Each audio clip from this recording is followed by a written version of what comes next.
Okay, so what we're going to do is follow the methodology we have followed, which will start with the front row going this way, coming back, and then going like that. And so if anybody's in a hurry to ask, come and sit in the front. But again, it should be 2 minutes for comments, and there's no restriction on Grover to take whatever time he needs to answer it. Yeah, I'll try to be brief. But I'll ask everybody else to please limit it to 2 minutes. Gene, do you want to keep time? I do indeed. Okay. Oh, can I also talk? Of course. Sure. You're the first one you're the first one in this, yeah. Okay, so I will not time myself. It'll take me a while. Yeah, that's fine. But I'm keep sure you'll track of keep it. But I just want to say I really appreciate your talk, and particularly your quotes from the critique of the Gotha program, which is one of my favorites. And one of the things Marx says in there is between capitalist society and communist society is the period of the revolutionary transition from one to the other. During this period, the state could only take the form of the revolutionary dictatorship of the proletariat. And he continues to say the conditions under which the state will disappear, we don't know, can only be studied scientifically, and we don't get a flea hop closer to that by a thousandfold combination of people and state. So that's his statement.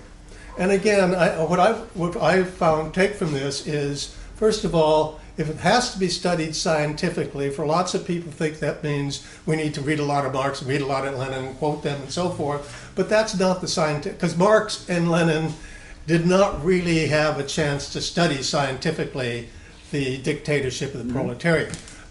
Marx did talk about the Paris Commune, and Lenin did have about 5 years or so of the dictatorship of the proletariat. But the dictatorship of the proletariat has been with us for about 100 years now. First in the Soviet Union and China, and there's a wealth of information about how they behaved. And we need to study that period scientifically. And I have read fairly extensively in Marx and Lenin on this point. I've never found anywhere where they say the dictatorship of the proletariat is always right, makes wise decisions, has no conflict or anything else. So we need to study the actual, what's going on, what they actually do, not from an ideological standpoint, but empirical evidence. And I thank you very much for your studies on this matter. I think it's absolutely vital. And I guess that's a question. What do you think about all this? Well, I agree with what you said. Thank you. That was a good statement. Okay? So, Gigi. Oh, gee, what can I say? I don't know. I just. Come back. I'm convinced. I don't know. I'm Okay. still reading the books. I'm reading your books, but. Okay, that's I'm fine. Convinced. We'll move Yeah, on to you. sure. I just want to start thanking Gary for his brief presentation and urge you to bring him back for a full-scale presentation on this topic. I want to learn more. Right. I want to know about Finland and everything else around that. And just as a couple months ago, I saw a production at the Live Oak Theater of Thornton Wilder's play The Skin of Our Teeth. And it makes this gratuitous reference. There's a post-war scene, this gratuitous reference that, the Nazis and we were fighting against the Nazis and the Soviets as if they were all one. It's like, anyway, so that's really dangerous that notion is out there so much, among other things. Yep. For Grover, I thank you very much for your work and your talk. I agree with you that we have to define what we mean by socialism. Right. I'm going to ask you to take a stab at that when I'm done. I think it's true. We need to look at what kind of world we want to live in. I think about that a lot. And I think we need more discussion about that, what that would actually look like. But what I often forget, and thank you, Eugene, for bringing it up, is what is that transition? We're obviously still in this very painful transition time that could go on for a very long time. And I agree we need to have the scientific study of what's working, what's not working, how can we move closer to this society that we want where everybody really has a dignified and fulfilled life. So how would you define socialism? You gonna collect more questions, or? Yeah, I got one. What do you prefer? Yeah, sure. Why don't you collect Okay. a few and I'll All make right, some Dave? notes. Okay, Richard. Yeah, oh, thank you for your talk, Grover. I would raise an issue of your characterization of this current situation in China and Russia as a tragedy and a reestablishment of capitalism. I question that very seriously, especially given the ferocious hostility of the capitalist powers to those two countries. It's a circumstantial evidence, but we accept that, as you pointed out. And so I don't ask you to respond particularly, because this is a subject for many discussions. But whatever you want to say. Besides that, Dave Ewing's not here.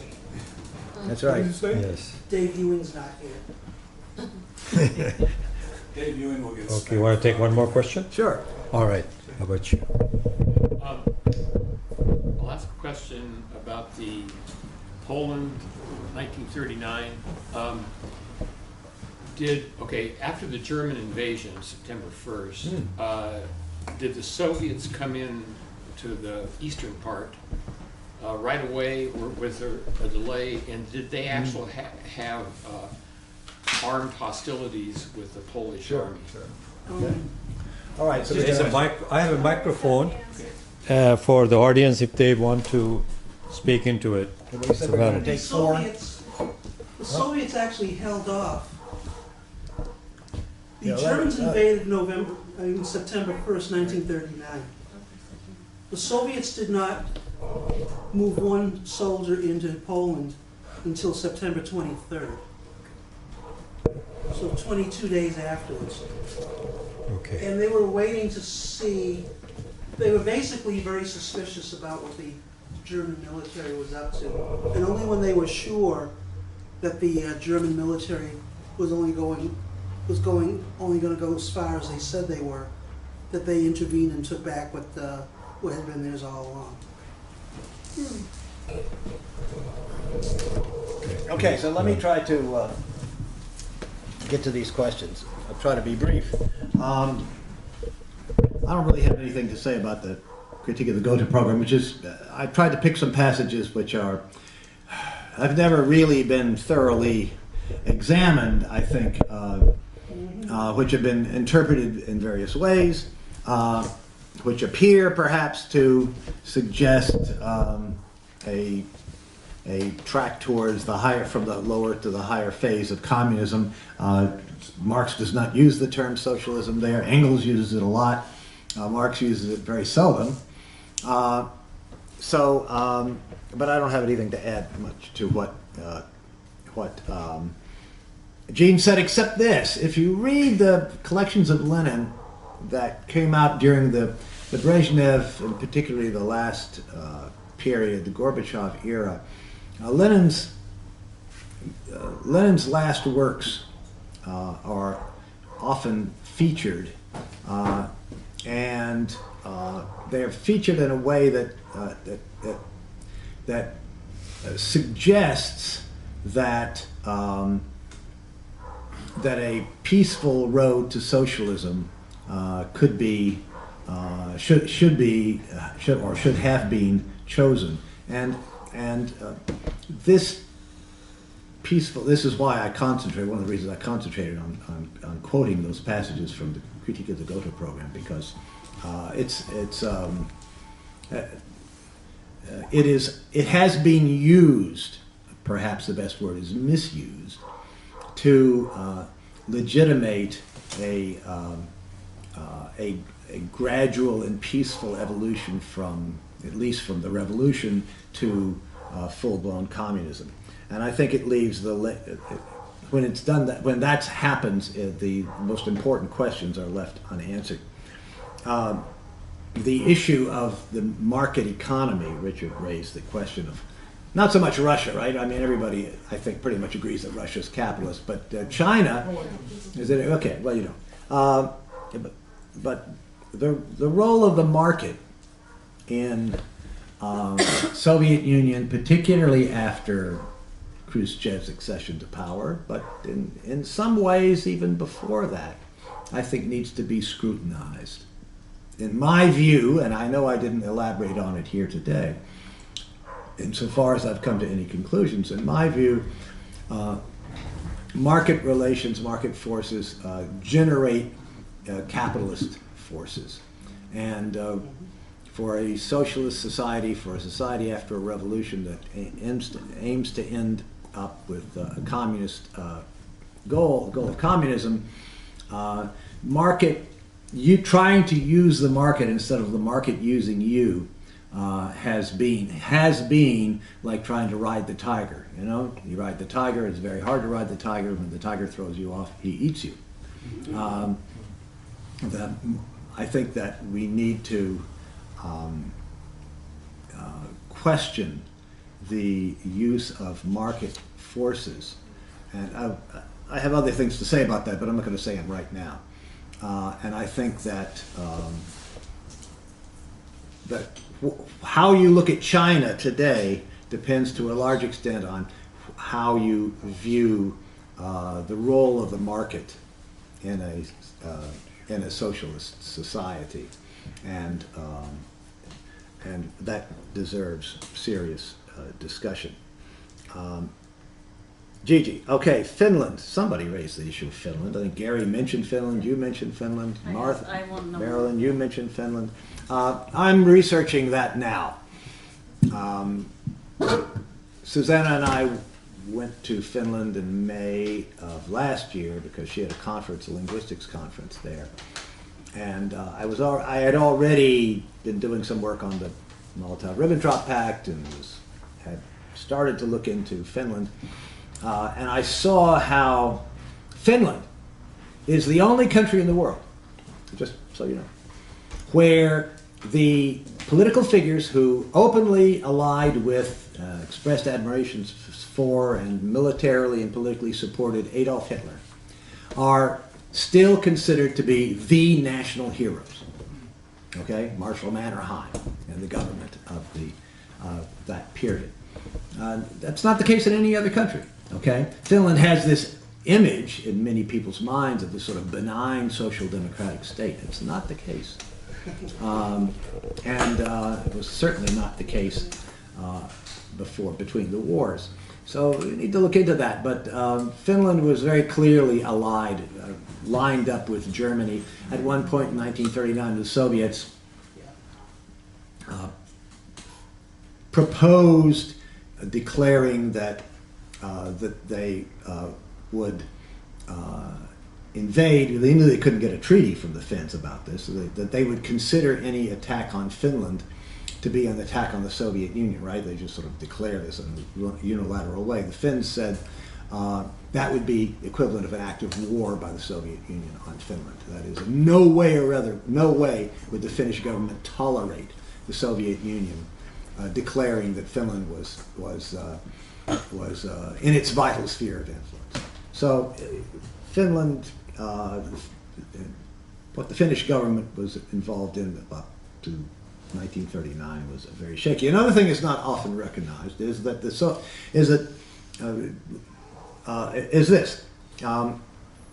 In September 3rd, 1939, Britain and France declared war on Germany because of the invasion of Poland 2 days earlier.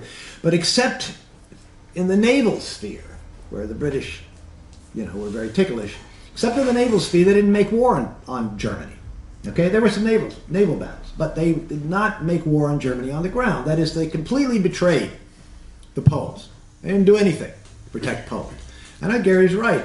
This is certainly a signal the Soviets interpreted that way, as a way of saying, as long as the Germany's moving east, Poland's to the east of Germany, then it's okay with the British and the French when they do that. It also suggests that if the Soviets had been successful, if the British and French had agreed to sign a mutual defense pact, okay, what they called collective security, to sign a pact of collective security in, let's say, August 1939 against Germany,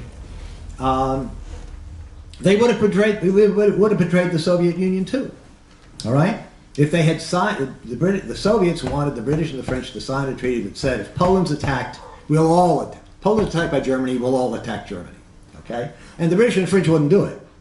But if they had done it, I think the Soviet Union would have been a worse situation because the British and the French certainly would have betrayed that treaty. And then the Soviet Union would have been left fighting Nazi Germany all alone.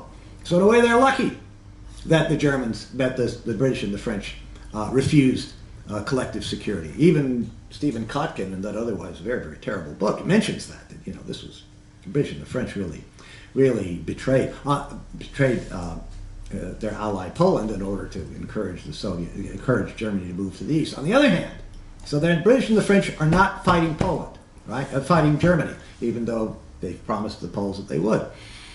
Soviet Union invades Finland to push back the border from Leningrad, and the British and the French immediately start making plans to make war in the Soviet Union. And they made extensive plans. And it was only the fact that the Finns couldn't hold out past March 1940 that prevented the British and the French from going to war on the side of Finland, which was in essence a German ally, against the Soviet Union. So the British and the French duplicity really knows no limits, but that isn't widely understood. Poland in 1939. Okay, I don't want to say too much about it because I've written extensively about this, Carl. Particularly in my book Blood Lies, there are 2 whole chapters in which I disentangle all the lies about what the Soviet Union did leading up to the invasion of Poland by the Germans, and then leading up to the Soviet Union's own incursion, which happened on September the 17th, not September the 23rd. But I've written a lot about that, and I also have a very extensive article with evidence. A lot of the evidence is, so like photographic reproductions, JPEGs of documents on my webpage, called something like "Did the Soviet Union invade Poland in September 1939?" The answer is no, it didn't, and it didn't. And you can read about that. Everybody at the time, interesting, you go back and look at the records from the time, everybody at the time agreed. The League of Nations, the United States, the British, the French, they all agreed the Soviet Union did not invade Poland at that time. Today, everybody says that they did invade Poland. So it's very interesting. I discovered that while doing that research, so I recommend that article to you, and I don't want to summarize it here, but it's all there. Okay. Okay, so questions? Alan, you're next. Nina. Oh, yeah, I guess what sort of confused me is, I like to talk to people who are just had an American education in our public schools and kind of figure out what, so I've been talking to people who were working on my house and different things, and they'll say Stalin killed thousands of people. Sure. And millions, they say. Millions, yes. Yeah, sorry, millions, yes. And this and that, and so when you were speaking, what I didn't get, you say, and in your book you're very specific. You're just like, well, this isn't true, this isn't provable, but you don't have examples. Mm-hmm. For instance, it would be much more useful if you had, Khrushchev said this, or this is a very common anti-communist argument made by, and then you could probably list it instead of just Kropotkin, but list all the different people. Yeah. And that, and this isn't correct because this is how many people died, and they died of, I don't know, measles, and. Like that, sure. And so I can't, and this guy was working for me, even went do this sort of Nazi salute or something. In their minds, because of the American education, which is very influential, communism and Nazism is sort of one autocratic, dictatorial situation. Yep. And so you have to be able to sort of. It's hard to talk about collectivism to these kinds, but this is, you sort of have to do that, and then you have to first of all have to say these are the examples, and not just Kotkin, but all these, the anti-communist voice, the voice of America, which was prevalent in the 50s. And all the anti-communists, and I guess you might include Khrushchev even, Okay. Yeah, that because we don't have any examples to sort of, okay, that's it. Great. Marilyn? I apologize, I haven't been keeping time, but I will Okay, start. that's all right. And we'll let Marilyn, people would you like to use microphone? Oh, No, no, no, I it's have a okay. schoolyard voice. You know? Okay. I agree with you. I think that's wonderful because I think we're contemporaries and I think we grew up around the same time. Mhm. But one of the things that I noticed, I hate to bring up Mr. Trump, but I'm going to. Maybe I shouldn't even call him Mr. Trump. But when he first started, he was doing this, you know, say you're for me or whatever, and everybody's going like this. I mean, and when I was a kid growing up, that's all I ever saw on the newsreels is everybody doing, you know, that salute. And so there's all that kind of stuff that's really ingrained in us, you know. Not in me, but. Well, growing up. No, I'm sorry. I mean, Okay, in me. Never mind. I offended it, or whatever. All right, just in me. Okay. Okay, Gary, you had some comment to make Yeah, yeah. on some subjects. Yeah, I was going to suggest, in addition to the Gotha program, there's also the short lecture by Lenin called The State. Yes. Not the State and Revolution, No, no. but the State, which was given to a bunch of young Communist League folks at their founding school. And he starts out by saying, I mean, you got to give the guy has a real tongue-in-cheek style. You know, you've been through the underground, you've survived assassination attempts, you've just come out on the other side of a civil war, having overthrown the Tsar. And here he is sitting up in front of the class, right? I'm not sure I'm the best person to be for you to be talking about the state.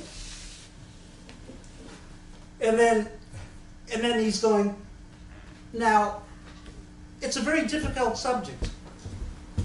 And you should keep space in your notebook for things that I don't talk about, but are going to come up later on. Because there's going to be a lot of times when you're trying to deal with this, that, or the other thing in real life. And this question of the state is going to come up again and again and again. So just don't take for granted that this is, this is a definitive topic. Just wanted to point that out. You don't have, I'm Sharon? fine. Okay, no? No. Sharon? Just a comment. In my opinion, the history of the 20th century is a history of hundreds of millions of people trying to build what they thought was socialism. Yeah. And there was various levels of success. But I think when we ask the question, what is socialism? We have to think about what those people were trying to do. And I think they were trying to establish planned economies, centralized planned economies, in which the goal was to, one of the major goals was to eliminate labor power as a commodity, overcome that. So I think when we ask the question, well, is Cuba socialist, is Vietnam socialist, is Russia, etc., we have to say, to what extent is labor power been eliminated as a commodity? And therefore, through a lot of other considerations, I think that China is socialist, Cuba is socialist. I'm not quite sure about Vietnam, but I think they are. And I think that not everywhere in Russia has labor power become a commodity again. But I haven't studied it, and I don't know who's studying it. So I mean, I'm ignorant about that. But I've heard people say that that is still true in Russia. 2 minutes. Thank you. You want to answer these, or should I take more? Take another. Okay, Larry.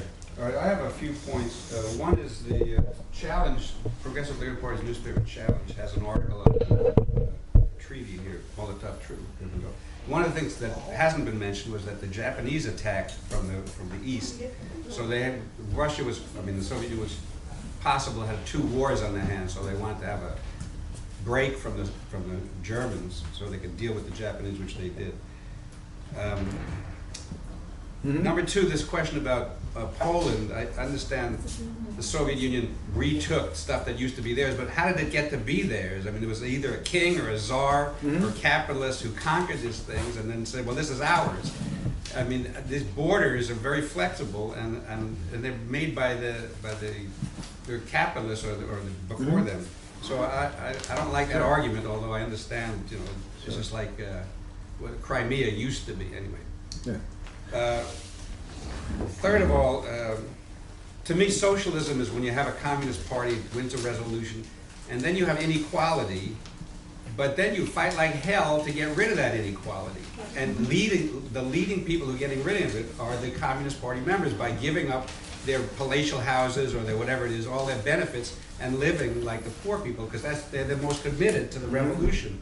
And then you want to limit wages, like a lot of times in China they have these campaigns to limit or reduce inequality. Anyway, the question I have, however, is I had a conversation with this guy who's fairly open-minded, except about Soviet Union, and he says, and I was trying to explain that your sources are all biased, and then he said, well, there's no doubt what they did with the gulags and the Jews was bad. And I don't know enough to argue that. And then we went on to something else because we're going to have lunch and so on. But so we're going to continue this, but maybe you could make that a little clearer to me at least. Sure. 2 minutes. Okay, do you want to answer these? Or? Yeah, I guess so. Let's just take them in order. Nina, I have two books that sort of maybe go some ways to meeting the requirements, or at least the desires that you expressed about sort of going methodically through the accusations that Stalin killed all these people. One is Blood Lies, which is a critique of a book by Timothy Snyder, who's a full professor at Yale.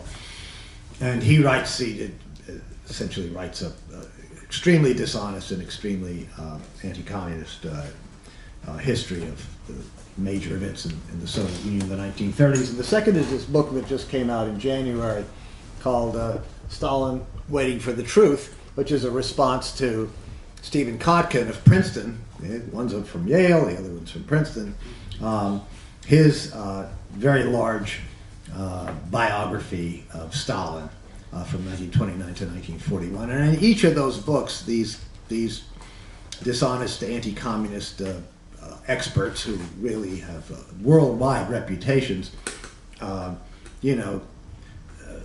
claim to be cataloging, listing, all of the atrocities and crimes that Stalin was involved in, including all of these assassinations. And in each case, I studied their evidence, and of course, I also know about other evidence, and show that that they don't have any evidence to support these charges, any evidence. So, I'm not going to try to summarize that, but that's there.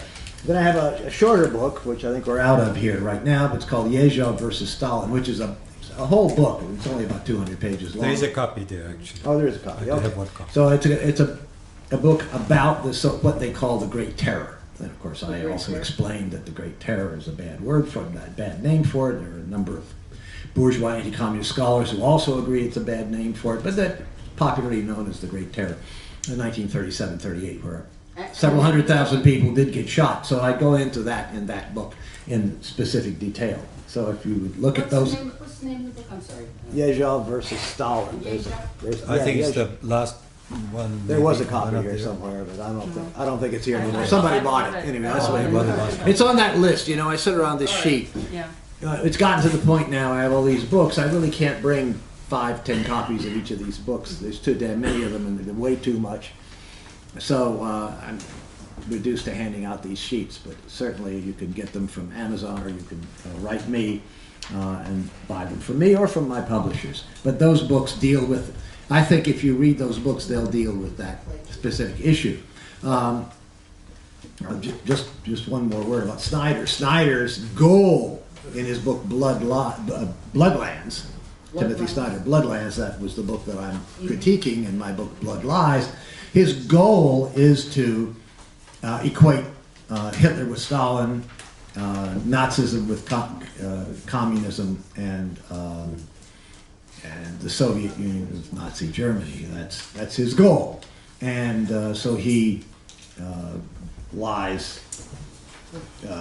ferociously in his attempt to do it. And that book, his book, was translated into 26 or 27 languages and won all kinds of awards because that's very gratifying to the reactionary forces in many different countries. But it's a total fraud. So I go into that here. And then Kotkin, of course, somewhat similar, right? Kotkin knows more about Soviet history than Snyder did. So that's about the only difference. But yeah, I go into exactly those kinds of positions. Now, Sharon, what is socialism? Has labor power been eliminated as a commodity? Socialism has classically been considered to be more equivalent to the first phase of communism, and then communism, true communism is going to be a more advanced phase of communism. So another way to look at socialism is it should be a period of transition between the revolution and communism. Okay, but more than that, it hasn't really been defined. I think the Soviets were in the process of defining it in practice. And that period needs to be studied because it's very clear. I think it's very clear to me, this requires more work too, but it's very clear to me that Khrushchev and certainly those who followed Khrushchev really were not interested in the goal of communism anymore. They were interested in all kinds of things. They were glad that they were the head of a state that was a superpower, but they really weren't interested in the goal of communism anymore. And by the time Gorbachev comes along, I don't think Gorbachev was literate in Marxism at all. No. So there's a process that took place, which we need to look at, that produced this terrible result. There's an interesting moment. I go into this in Yezhov versus Stalin. Just you could have written more, but it's interesting. Okay, in 1937, there's this big, long, very long Central Committee plenum, meeting of the Central Committee in February, March 1937. And lots of very important and interesting things took place there, and debates took place. But at the end, Stalin gives this talk. He actually gave 2 talks towards the end.